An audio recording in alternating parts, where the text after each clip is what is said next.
All right, so let's talk about Young's double slit experiment. So if I had, say this was a wall, okay? And then I cut out 2 slits in it, and you were standing on the other side of the wall. And then say I started throwing things at these 2 slits. Okay, this is, back when we could actually be in the same room. So here I am, and I'm throwing tennis balls at the wall. Just like trying to make them hit the wall, but really trying to make them go through the 2 slits. So I might throw it there, but I'm not really looking. I'm just randomly throwing like a bunch of tennis balls. What if you're behind the wall? You're here, you're behind the wall. Where's the best place for you to stand if you don't want to get hit? Well, probably like somewhere in between the 2 slits. So I'm like, you have to stand somewhere from here to here. You're probably going to go behind the wall like there, right? You're not going to stand here or here because then you could get hit with tennis balls, right? So you're probably going to stand behind where the slits aren't open to the next room, okay? So think about then that with light. What if I am shining light? Where are you going to stand to not get hit with light? Well, probably here as well, right? But now make these slits much smaller. And if I have like 2, just something with 2 tiny little slits here, one there, and I shine light on it, what are you gonna see at the back page? Are you gonna see just 2 things of light right there? Maybe not.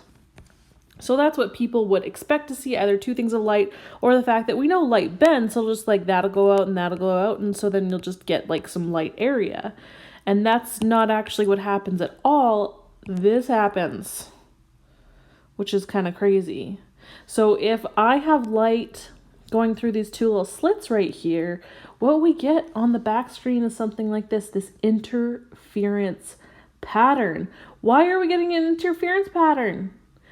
Because light's a wave, and it's constructively and destructively interfering, where you get these bright spots right here, right? And then they get dimmer and dimmer as they go along, but then you also get these really dark spots in between, okay? And that's actually what happens. It looks something like this, which is just so cool. And so this, of course, contributes to the wave theory, because this is evidence of interference and diffraction happening. Because we know that if you have waves going through a slit, then they bend, right? But if I have 2 slits really near each other, then they're bending around, and then eventually once they bend, they start to interfere with each other, right? So this guy and this guy are crossing over, so that's constructive interference here, where the wave is even bigger than it was before, right? And then we have some areas of destructive interference, so then it ends up looking something like this, right? Where you have your constructive interference, and that's where you get these bright spots. Okay, and then you have your destructive interference, where the top of a wave meets the bottom of another, and they cancel each other out, and we get our destructive interference. There are dark spots. Okay, and that is what's happening. So this is obviously huge evidence for the fact that light is a wave. One really important thing here, because you're like, well, no, if the situation where I shine light through 2 big slits in a wall, it doesn't just necessarily, like usually you get 2 spots of light. The slits have to be fairly small in comparison to the wavelength of the light. Okay, so just note that. But that's what's happening. Okay, so these fringes of brightness and darkness are produced on the screen, and that helps us measure the wavelength of light and figure out what the heck's going on there. So what exactly is going on with the bright fringes when we have the bright fringes? So these, of course, are called maximums or antinodal lines, okay, which I know is a weird thing, but that's just what it is. So what's happening is we either have crest meeting crest, or like in this situation, trough meeting trough, okay? So that's when constructive interference happens. It's when the same part of the wave, each wave meets each other. Okay. Another thing that we can see is that there is a whole number difference between the light rays here. Okay. So for example, let's look at this top wave. So there is one wavelength, and then we have 2, then 3, then 4.5. So this has 4.5 waves. Okay, and then let's look at this one. There's the crest and there's the next one. So that's one wavelength, 2, 3, 4, 5, and oh, look at that, 5.5. So as you can see, the difference between these two waves is just one wavelength. So this would be our first bright spot, okay? The one that's directly across here, this is called the central maximum, okay? And that's when you have no difference between the wavelengths. We have two wavelengths of the same, waves of the same wavelength meeting in the center. So that's something like this. Okay, so again, this point right here would be our central maximum. And so that means that the wavelength here, we'll have 1, 2, 3, and 1, 2, 3 on the top. So both of these are 3. So the difference, the path difference there is nothing, right? 0 wavelengths difference. And that's when the central maximum happens. But then when you have 1 wavelength difference, 2 wavelength difference, that's when you start getting your first bright and your second bright fringes on either side. Okay, so this is basically just writing out what I just said. And I did say this earlier, but make sure you got this, that the intensity of those maximums decreases, the path difference decreases. What does that mean? It means that your central max is always the brightest. Okay, so if we go here, look at this central guy. It's definitely the brightest. Okay, and then you have the next two. And they're still pretty bright, but they're a bit dimmer. And then they get dimmer as they go along. So the central max is always the brightest. And that's really important to know. Okay, so in the intensity, that means the brightness. Okay. Of the maximums will decrease as the difference increases, right? Because then the light does have to travel farther. And the central maximum is your brightest fringe at the very center of the screen because it's the same distance from both of the sources, both of the slits. Okay, let's talk about these dark fringes. When is the destructive interference happening? Well, that is when a crest meets a trough, okay? Because of course that's what makes them cancel out. So that's called destructive interference. And so that occurs when we have a path difference of 1.5 or half of a wavelength. Oh goodness. Some type of half of a wavelength. So for example, there's one wavelength, 2, 3, 4.5 still. So that's 4.5 wavelengths. But if we look at this guy, there's 1, 2, 3, 4, 5 wavelengths. So that's a difference of 1/2. Okay, so N means what bright spot it is, or what numbered bright spot or dark spot minus 1/2 wavelength. Okay, so we know that destructive interference when we have a difference of 1/2 in the wavelength will happen. Okay, so for example, let's look at this first one here. The top wavelength has a path length of 3 3/4 of a wavelength. The bottom is 3 1/4 of a wavelength. So guess what their difference is? Half of a wavelength. So that's destructive interference. So that will be a dark fringe. Okay, but if we look at this one down here, the path length here is 4.5 wavelengths. If you count it out, you can. And then, of course, this second one has a path length of 3.5 wavelengths. So since their path difference is one whole wavelength apart, you need 1 or 2 or 3 wavelengths apart, like a whole number, then that is going to be a bright fringe.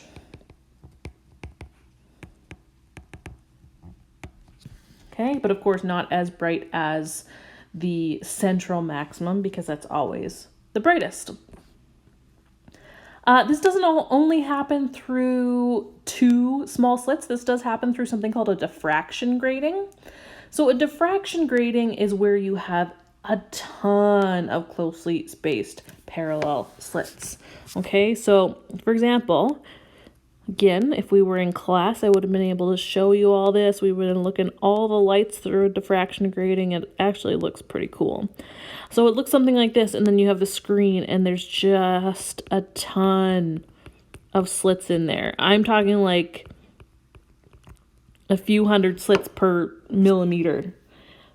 That's what I'm talking about, like just a ton of slits. So it just looks like a screen to you. You can barely even see, you can't really see the slits. But since there's so many, that means they're so small, and it really disperses the light so nicely. And you're able to see constructive and destructive interference patterns everywhere, which is really cool. So you can also use diffraction grating to do this, to get these bright and dark spots. Okay, so sometimes we'll see that. All right, so here's kind of the setup, the at least mathematical setup here. So some really important things to note. The distance between the slits, that is D. We use a lowercase d for that. The distance from the slits to the screen, we use L for that. And the distance between the central maximum and whatever bright or dark fringe that you're talking about, that is X, and we use an X for that. Okay?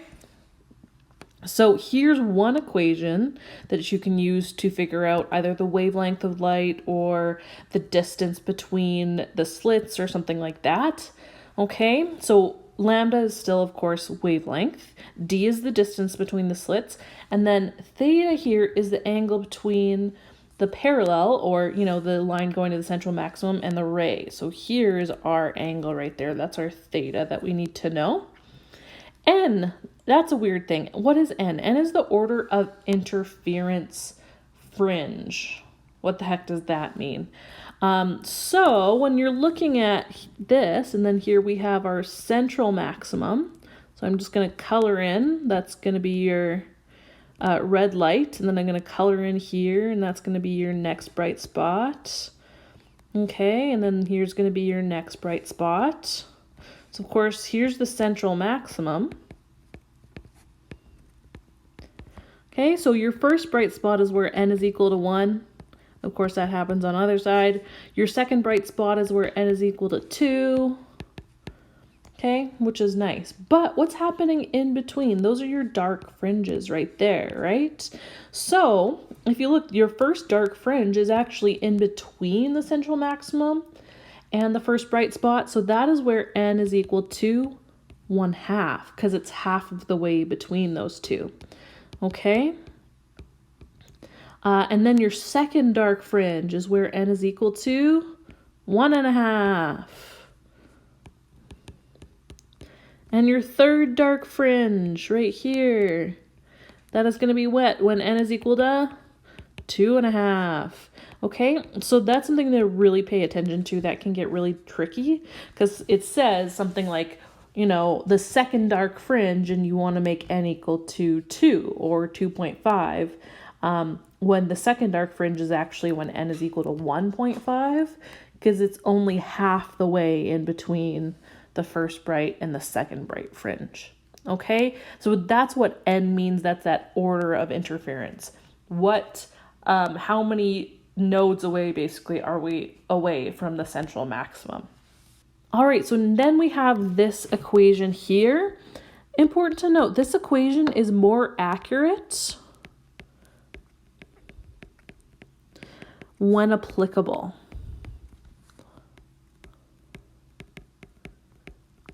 When is it applicable? Well, first of all, here, your angle needs to be less than 10, okay? That's, of course, the angle between the line to the central fringe and whatever bright or dark spot you're talking about. So this angle needs to be less than 10, meaning that x here must be like a lot smaller than L for that to be less than 10 degrees. Okay, so when you have that kind of situation and you have everything else in this equation, this is the one that you want to use over the other one because this one's more accurate. But sometimes the angle's greater than 10, so you have to use the other one. Sometimes the angle is less than 10, but you don't have enough information to use this equation because it does have more information in it, and that's okay as well, right? So we do what we can. So here we have lambda is equal to xd over nl. So here's the really difficult thing about this equation. We have not one, not two, not three, but count it, 4 measurements of distance. So lambda, I think we got that one down. That one's wavelength. But x, d, and l, which is which? So it's really, really, really important that you note that. Okay, so again, X marks the spot. What's, the distance between the fringes? So that is, I don't know. I've heard somebody use X marks the spot as the way to remember that one because that's, of course, where it's shining. L is the long distance between the slit and the screen. And D is the distance between the slits or the diffraction grating. So there you go, D for diffraction or something like that.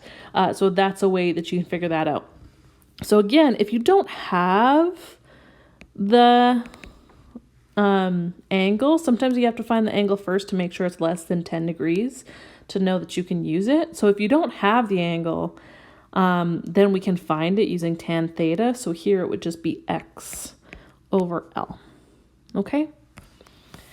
And then we have X, the distance between the fringes, D, the slit distance, N, the order of interference, and L being the distance from the slits to the screen. Okay.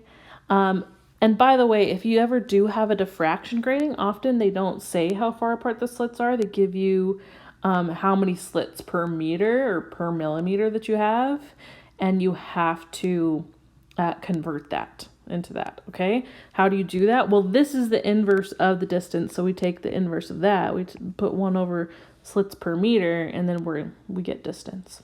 Okay, so that's how you're gonna get that. So let's do a few examples here. All right, so we have a monochromatic light of wavelength 633. So we have the wavelength falling on a slit. The angle between the first bright fringes on either side of the central maximum is. Okay, let's read that again because I want to just make sure we know what angle we have here. So here's my light source. It's just going to be a flashlight for all intents and purposes here. Okay, so there's my light source, and it's going to let out light like this. Okay, so here, just say this is my two kind of dark or first bright fringes. So here we have a screen here. So that's my first bright fringe. And here's my other first bright fringe. Oops, sorry, and it's going through, of course, 2 slits. Let's not forget that. And then I have my central maximum in the middle. So let's read this again. The angle between the first bright fringes on either side of the central maximum. So that means this entire thing is 19.5 degrees. Is that what we want? No, it's not. The angle we want is always the angle being made with the central maximum. Okay, so we actually want this angle right here. So what do? We take 19.5 and we divide it by 2. Okay, so this angle here is 9.75 degrees, and that's actually the angle that we want to be using. Okay, so let's see what we can do. That is less than 10 degrees, so we could possibly use this equation, except for we don't have X. We're looking for D. We don't have L. So I don't think we can use this one. I think we can use this one though, right? Because we have the angle, we have the wavelength, we have N, so we can use that one. Okay, so let's do that.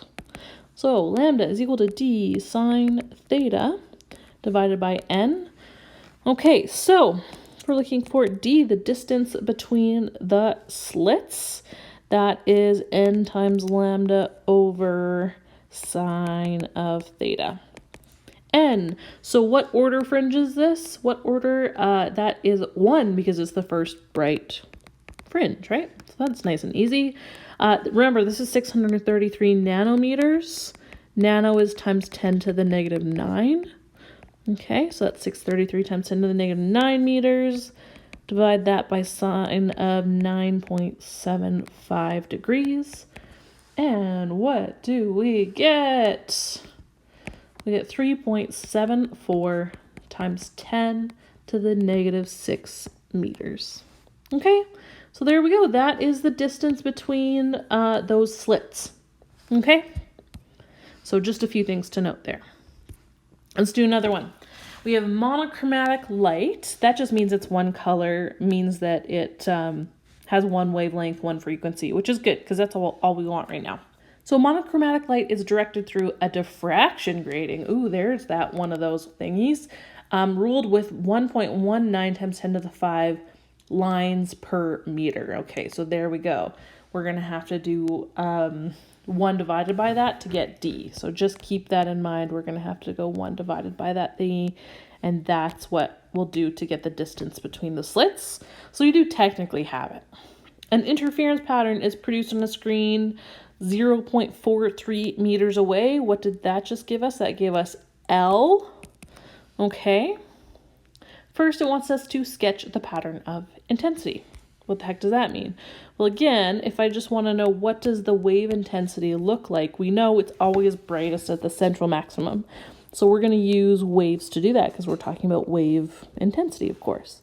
So my central maximum is going to be the biggest, right, and brightest. So when we're looking at that wave, that's going to be really, really high. Okay, then our second bright fringe is not going to be as bright. And then, of course, our third one's not going to be as bright. And then our fourth one's not going to be as bright. And it's going to go like that. I'm exaggerating it a little bit, but still, I think you get it. Okay, there we go. That is the pattern of intensity. So, of course, this is our central max. Okay, this is the first bright fringe. There's the second, there's the third, so on and so forth. Same thing on this side. Okay, and that's good enough for now. Okay, so let's take a look at B. That one was nice and easy. B, if the distance from the central maximum to the third order minimum. Okay, so that's the third dark spot that shows up. It's 54 millimeters. Determine the frequency of light. Okay, so now we have L, we have D. We don't have the wavelength. Oh, but it looks like we're going to have to find that because we're looking for frequency. None of these equations dealt with frequency, but hopefully you remember that there's a way to connect frequency to wavelength. So let's find the wavelength first. Before we do that, we need to find the angle that this dark fringe is making with the central maximum, because again, if that's less than 10 degrees, we can use our more accurate formula. So let's find that first. Okay, so of course we know tan of theta is x over L, x distance between the central maximum and the third order fringe, and then L being the distance between the screen and the double slit, or the diffraction grating here. Okay, so that was 54 millimeters, which is 0.054 meters. And then 0.43 meters was the distance between the screen and the diffraction grating. That gives you an angle of 7.2 degrees. Yay, we can use our more accurate equation because, yeah, it's less than 10 degrees. So let's do that. Okay, I'm going to find theta here is equal to, what was it?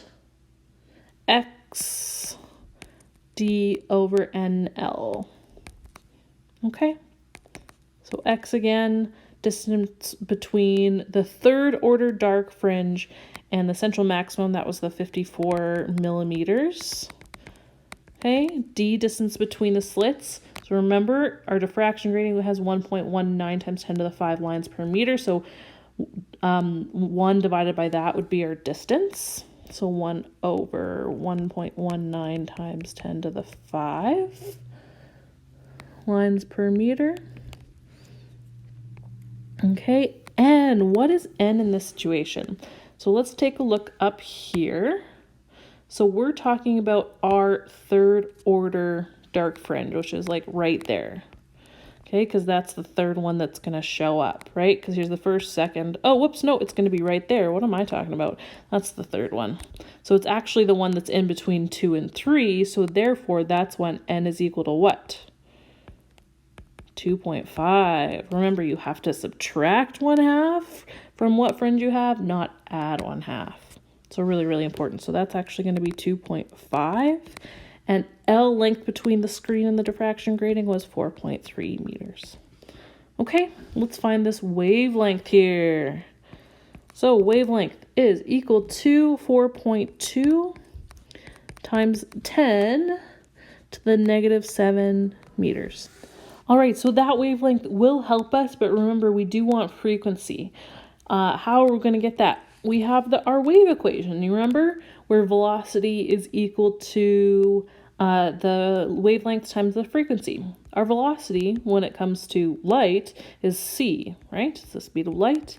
So that's equal to lambda f. So we know the speed of light, that's constant. We now have our wavelength. So f is just going to equal to c over lambda, okay? And that is 3.0 times 10 to the 8 meters per second, of course, the speed of light, divided by the wavelength that we found, that 4.2 times 10 to the negative 7 meters. And we get a frequency there, when we calculate that, of 7.1 times 10 to the 14 hertz. Yeah, we got it. Okay, so there's our frequency, and we are done that part of the question. Beautiful. Last part. C says identify the region of the EMR spectrum that the light is coming from. How are we going to do that? Well, we do know a few things about visible light. We know that it's visible light, but we need a more specific. So what do we remember about visible light? Anybody?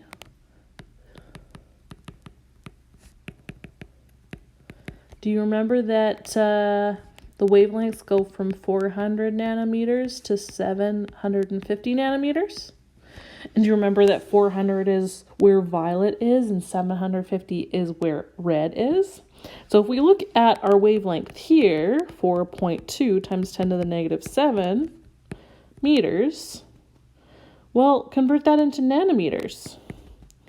That's 420 nanometers. So 420, is that closer to 400 or closer to 750? I think it's a bit closer to 400. So this is likely violet, okay? And that's what you're expected to know. If I gave you something like 420 or something like 700 nanometers, you should know that, you know, something closer to 400 is likely going to be violet and something closer to 750 is going to be red, okay? Anything right smack dab in the middle, I mean, you could guess at that, it's probably green, but that's not really what I'm expecting. So we're going to go ahead and assume that this color is violet. Okay? And there we go. That's that. So that's how light moves through two little slits. So, of course, more evidence that it is definitely traveling as a wave. Okay?